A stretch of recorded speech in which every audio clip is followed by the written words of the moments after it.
Nak tukar brake pad ni je, harga memang kereta Malaysia, tapi harga baru-baru ni viral. Honor X50 ni mengadu. Dia kata dia tukar brake pad saja depan belakang, harga 1000 lebih. Keras tak keras? Brake pad aja pun sampai 1000 lebih. Ni dah lah nak raya lagi ni ha. Nak balik kampung lagi, duit lagi. Brake ni pula penting abang kakak, jangan dibiarkan. Ni kalau brake pad dah jadi rupa ini dah, kalau korang tak tukar lagi. Nak bawa keluarga balik kampung, nayau. Brake pad ni duduknya dekat sini ha. Bila korang tekan brake dekat kereta korang tu, dia akan berlaga dengan disc rotor korang ni. Itu yang menyebabkan kereta korang berhenti. Brake pad korang ni kalau dah nipis, tinggal besi je ha. Dia akan berlaga dengan disc rotor korang ni ha. Contohnya macam ini. Ni lepas tu dia berlaga besi dengan besi. Apa jadi? Dua-dua jahanam. Brake pad jahanam, disc rotor korang ni pun jahanam. Dua-dua kena tukar. Kalau disc rotor korang tu dah bergesel dengan brake pad, kalau dia boleh skim lagi tak apa, jimat lah juga. Kalau tak boleh skim macam ni, kena tukar baru, dah berapa dah? Brake pad korang saja dah 1000 lebih. Campur disc rotor,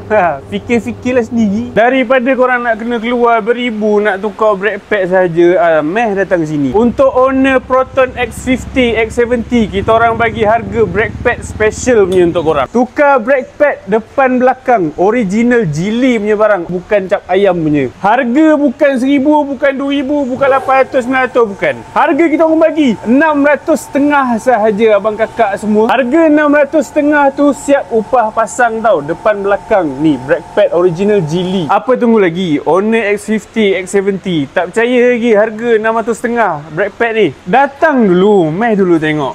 Kita orang bagi barang baik punya untuk korang.